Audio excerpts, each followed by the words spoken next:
Hello friends, welcome back to my YouTube channel. आज के video में हम डिस्कस करेंगे। In today's we will discuss income tax में 4 नोटिफिकेशन इशू हुए हैं। नोटिफिकेशन 120 से लेके 123 तक। ओके, तो ये नोटिफिकेशन जनरली इशू हुए हैं फॉर द सेक्शन 10 सबसेक्शन 46 ए के लिए। तो सेक्शन 10 में आप सबको पता है, बताया जाता है कुछ इनकम्स जो टोटल इनकम में ऐड नहीं होगा, जिसको एग्जिम्ट इनकम एक तरफ से बोला जाता है। ओके, कुछ ऐसे इनकम जो आपको टोटल इनकम में ऐड नहीं होगा, आपका टोटल इनकम के कैलकुलेशन में वो ऐड नहीं होगा। तो 10 subsection 46 is for tax exemption for certain specified income earned by bodies, authorities, boards, trust, commission that are established or constituted by under central government, state government और provisional act और by central और state government। तो जो local bodies या फिर कुछ भी इसके अंडर में आ रही है, स्टेट या सेंट्रल के अंडर में, या फिर कंबाइन भी हो सकता है, जो भी, तो उसको हम लोग टैक्स एग्जम्पशन मिला हुआ है। तो ये जो 4 नोटिफिकेशन मेनली ऐड हुए हैं, ये नोटिफिकेशन में बताया जा रहा है कि कुछ बॉडीज़ को जिसे और ऐड किया गया है एग्जेम्पशन में, उसे एग्जेम्पशन के अंदर में उसे लाया गया है। तो सबसे पहले है आपका नोटिफिकेशन नंबर 120 बटा 2025।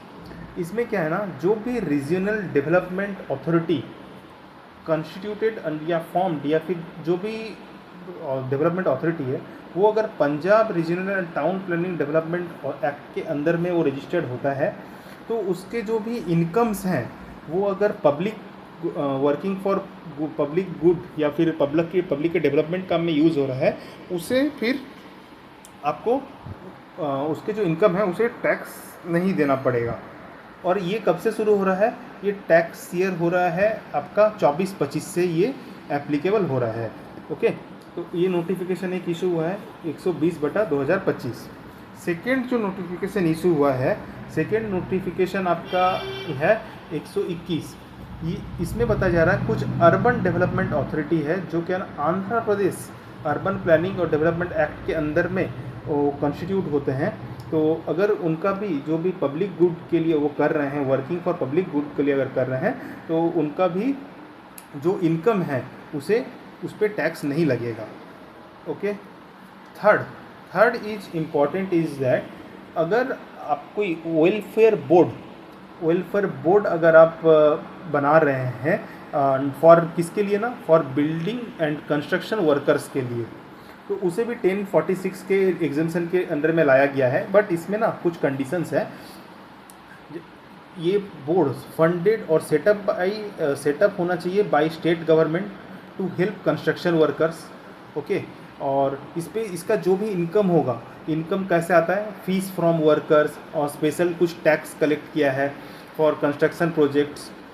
ओके, इंटरेस्ट अर्न किया है, उस फीस को बैंक में रखने से अगर इंटरेस्ट अर्न हुआ है, तो इन दिस केसेस पे आपको इनकम टैक्स नहीं लगेगा। साथ में क्या कंडीशंस है, इसको आप कॉमर्शियल बिजनेस के तौर पे यूज़ नहीं कर सकते हैं, फॉर प्रॉफिट के लिए यूज़ नहीं कर सकते हैं। और जो भी collect money it collects continue to be used for, वो यूज़ होना चाहिए फॉर द पर्पस जिसके लिए ये लिया गया है, मीन्स वर्कर वेलफेयर के लिए तो कलेक्ट किया गया था, तो उसी पर्पस के लिए यूज़ होना चाहिए। और आपको अपना इनकम टैक्स का रिटर्न हर साल फाइल करते रहना पड़ेगा। ओके, तो ये और ये एप्लीकेबिलिटी जो हम लोग बात कर रहे हैं, ये रेट्रोस्पेक्टिवली है।